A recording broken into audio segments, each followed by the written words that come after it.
around 3 odd %.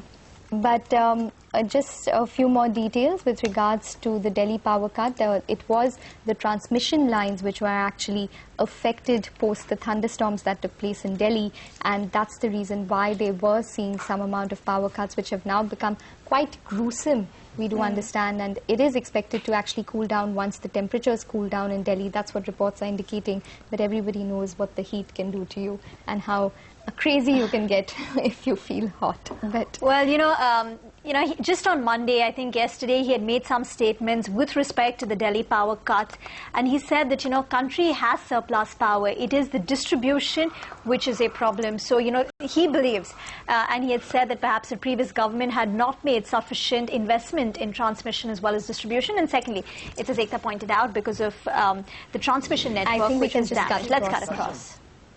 The Honorable Lieutenant Governor of Delhi, Shri Najib Jangji, the Honorable Secretary Power, Government of India, Mr. Sinha, Additional Secretary and other officials of the central government, along with the entire team from Delhi government led by their Chief Secretary, Power Secretary, Additional Secretary Power, other senior officials and the distribution companies have all had an opportunity to express in a very free and frank manner what is happening in Delhi, what are the problems that New Delhi particularly faces, the solutions that will help to bring about order in the entire power grid and the power systems of Delhi.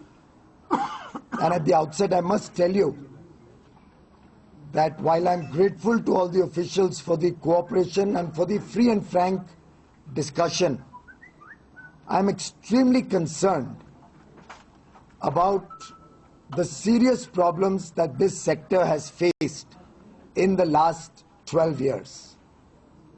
As we explored each subject in great detail, which would account for the 2.5-hour meeting that we have just concluded, more and more things came out of the closet.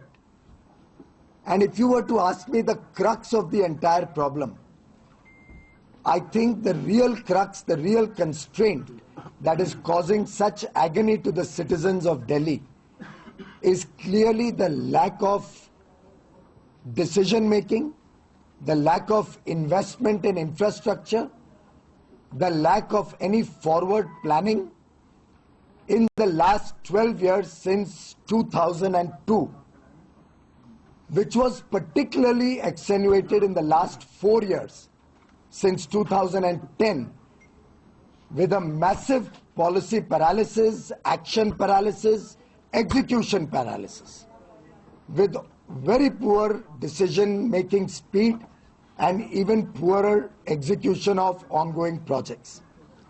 Any good government has to plan in advance, has to plan for the ever-increasing population of Delhi, has to do assessment of loads going forward, and has to execute adequate transmission and distribution projects to ensure that capacity to take care of the needs, particularly with redundancy, where you have to provide for contingencies of power breakdown, natural calamities, other incidental damages. Unfortunately, my investigations reveal that correspondents since 2002 have shown very poor addition to the grid capacity. In all of the last 12 years, only a few grids in 220 MVA and one grid in 400 MVA have been added. Most often people have done with adding a transformer here or adding a transformer there or doing routine maintenance and upgradation.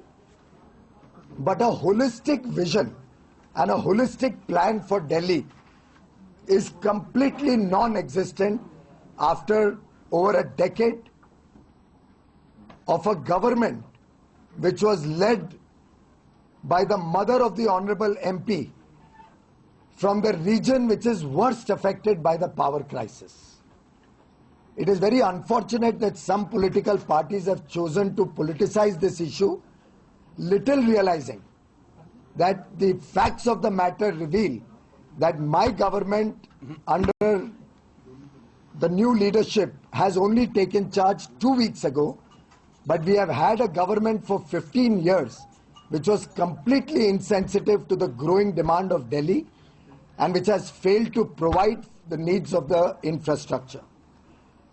Of course, added to that, there were two other problems. We had a natural calamity of a storm few days ago, which led to a large number of towers being extensively damaged and 3 major lines which went out of commission. In the normal course, these lines would have taken weeks to restore. I would like to compliment the power grid officials who worked day and night using whatever infrastructure was available anywhere in the region, not only in Delhi, but anywhere in the region, temporarily restored power in the Mandola-Gopalpur line and the Bamnauli-Papankalan 1 line through emergency restoration systems. The third line, Bawana-Rohini, is under restoration and I believe will be restored during the course of the day today. The Bawana-Rohini line, which will be restored by later in the day today.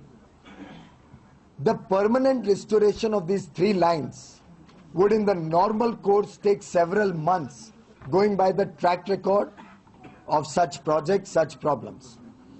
Today, the Power Grid Corporation has very kindly taken it upon themselves to immediately start addressing the problem of a permanent restoration on all these 3 lines, and we are assisting the Delhi companies, the Delhi power companies. By restoring these 3 lines, we will work 24/7 and get them up and about, latest within 2 weeks. Internal deadline is 10 days. Of course, the other time bomb that is ticking is that many other lines required to be repaired and maintained expeditiously. It is something which will require a lot more planning and a lot more detailed study. I have ordered the requisite officials to take that up on priority and be prepared for any eventual contingency in the future. There has also been a load increase due to the excessive summer, causing a spike in demand to about 5,800 megawatt, which, because of the bad planning of the last decade, Delhi is ill-equipped to provide. However, as of now, we are working at